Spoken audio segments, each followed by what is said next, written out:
जिल्हा परिषद कोळदा गट अंतर्गत धनराट नूतन ग्रामपंचायत कार्यालयाचं उद्घाटन माजी आमदार शरददादा गावित यांच्या हस्ते।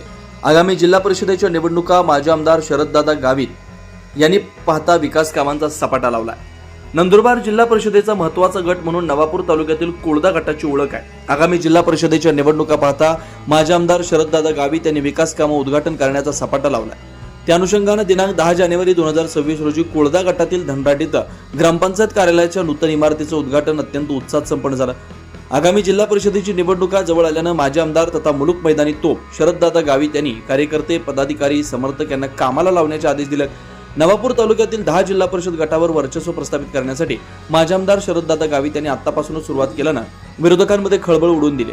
कोळदा गटातील धनराट इथं नूतन ग्रामपंचायत कार्यालय उद्घाटन प्रसंगी माजी आमदार तथा मुलुक मैदानी तोप शरददादा गावित, धनराट गावाचे लोकनियुक्त सरपंच दिनकर गावित, माजी पंचायत समिती सभापती विनायक गावित, भोकळझरचे सरपंच राहुल गावित, युवा नेते सूरज गावित, विकास गावित, मनोज वळवी, पांघराण लोकनियुक्त सरपंच हिरालाल कोकणी, लक्कडकोट सरपंच विकी गावित, केलपाडा सरपंच विपुल वळवी, कोळदा गावाचे उपसरपंच दिलीप वसावे, गिरीश गावित, दिलीप गावित, विपुल जोलू गावित, परशुराम गावित, गणेश गावित, वसराम गावित, शिवदास गावित, तुकाराम गावित, महेश महाराज, दीपिका गावित, वनिता गावित, हेमली गावित, विपुल गावित, ग्रामपंचायत सदस्य शरद शिवाजी गावित, डॉक्टर जोलू गावित आदींसह माजी आमदार शरददादा गावित समर्थक, ग्रामपंचायत धनराटचे ग्रामस्थ मोठ्या संख्येने उपस्थित होते।